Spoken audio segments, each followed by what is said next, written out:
warahmatullahi wabarakatuh. Perkenalkan, nama saya Fiona Deson Wulandari dengan NIM 22060154. Baik, pada video kali ini saya akan membahas materi tentang modal manusia, pendidikan dan kesehatan dalam pembangunan ekonomi. Materi yang pertama yaitu arti penting pendidikan dan kesehatan. Pendidikan dan kesehatan adalah tujuan pembangunan mendasar. Pendidikan dan kesehatan masing-masing juga memiliki arti yang penting. Kesehatan sangat penting, artinya bagi kesejahteraan dan pendidikan bersifat esensial bagi kehidupan yang memuaskan dan berharga. Keduanya sangat fundamental dalam kaitannya dengan gagasan yang lebih luas mengenai peningkatan kapabilitas manusia sebagai makna pembangunan yang sesungguhnya.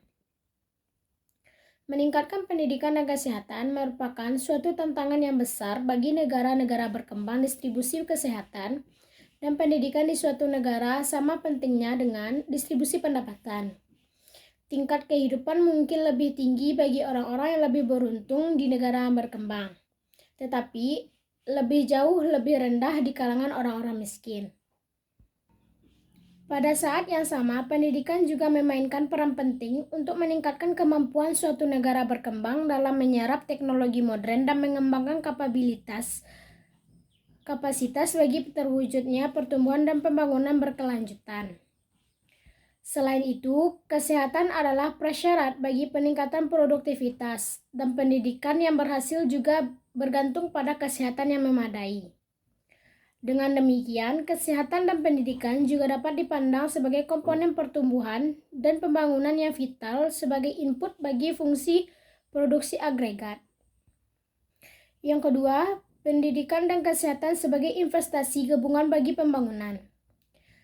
Kesehatan dan pendidikan berkaitan erat dengan pembangunan ekonomi. Di satu sisi, modal kesehatan yang semakin besar dapat meningkatkan pengembalian atas investasi di bidang pendidikan, karena kesehatan merupakan faktor penting dalam kehadiran di sekolah dan dalam proses pembelajaran formal seorang anak. Di sisi lain, semakin besarnya modal pendidikan dapat meningkatkan pengembalian atas investasi di bidang kesehatan, karena banyak program kesehatan yang bergantung pada pendidikan. Selanjutnya, peningkatan kesehatan dan pendidikan. Mengapa peningkatan pendapatan saja tidak cukup? Tingkat kesehatan dan pendidikan jauh lebih tinggi dibanding negara-negara berpendapatan tinggi. Dengan pendapatan yang lebih tinggi, maka warga dan pemerintah dapat mengeluarkan dana yang lebih besar untuk kepentingan pendidikan dan kesehatan. Dan dengan kesehatan dan pendidikan yang lebih baik, produktivitas dan pendapatan yang lebih tinggi akan lebih mudah dicapai.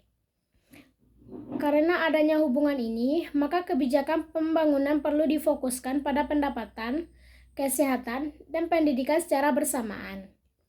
Orang-orang umumnya akan mengeluarkan dana lebih besar bagi modal manusia jika pendapatan lebih tinggi. Berinvestasi dalam pendidikan dan kesehatan. Pendekatan modal manusia. Yang pertama, modal manusia adalah istilah yang sering digunakan para ekonom untuk mengacu pada pendidikan, kesehatan, dan kapasitas manusia lainnya yang jika ditingkatkan dapat meningkatkan produktivitas. Investasi di bidang modal manusia ini dianalogikan seperti investasi konvensional dalam modal fisik. Setelah dilakukan investasi awal, aliran pendapatan yang lebih tinggi di masa yang akan datang dapat diperoleh dari perluasan pendidikan dan peningkatan kesehatan. Yang kedua, pendidikan dan kesehatan juga berkontribusi langsung terhadap kesejahteraan. Sebagai contoh, kesehatan dan pendidikan meningkatkan pemberdayaan dan kemandirian dalam hal-hal penting kehidupan, seperti kapasitas untuk terlibat dalam kehidupan bermasyarakat, mengambil keputusan atas perawatan kesehatan untuk diri sendiri, dan kebebasan untuk memilih sendiri pasangan hidup ketimbang dijodohkan keluarga. Materi selanjutnya yaitu kesenjangan gender, wanita dan pendidikan. Perempuan muda menerima pendidikan yang kurang dibanding laki-laki di hampir setiap negara berkembang. Mempersempit kesenjangan gender dalam pendidikan sangat penting karena yang pertama, tingkat pengembalian atau rate of return dari pendidikan perempuan lebih tinggi dan laki-laki di negara berkembang. Yang kedua, meningkatkan produktivitas. Yang ketiga, ibu yang berpendidikan memiliki dampak multiplier efek terhadap kualitas banyak generasi. Yang keempat, dapat memutus lingkaran setan kemiskinan. Materi selanjutnya, peran pemerintah yang efektif seharusnya mencakup 3 alasan. Yang pertama, kesehatan merupakan hal sentral dalam mengentaskan kemiskinan. Yang kedua, rumah tangga mengeluarkan dana yang terlalu sedikit untuk kesehatan. Yang ketiga, pasar berinvestasi terlalu sedikit pada infrastruktur kesehatan dan penelitian serta mengembangkan dan transfer teknologi ke negara-negara berkembang. Materi selanjutnya yaitu pekerja anak. Pekerja anak merupakan masalah yang tersebar luas di negara-negara berkembang.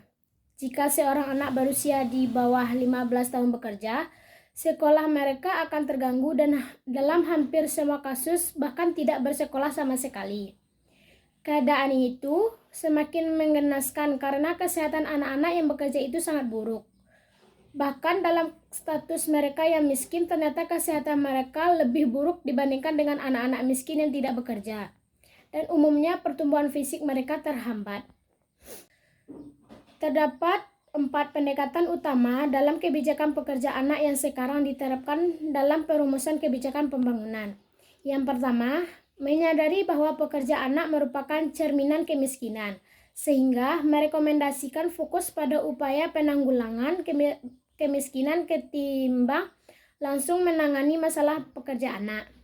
Yang kedua, mengedepankan strategi yang dapat menarik anak-anak ke sekolah, yang mencakup perluasan pengadaan unit sekolah baru dan bantuan tunai bersyarat.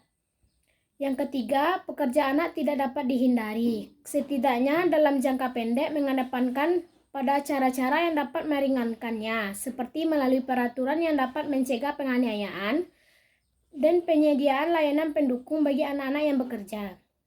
Yang terakhir, pendekatan keempat yang paling sering dialokasikan dengan ILO, mendukung pelarangan pekerja anak. Akan tetapi, jika larangan pekerja anak tidak mungkin dilakukan dan ada kesadaran bahwa pekerja anak tidak selamanya timbul karena masalah equilibrium jamak, pendekatan ini dilinakkan dengan hanya melarang bentuk pekerja anak yang paling buruk.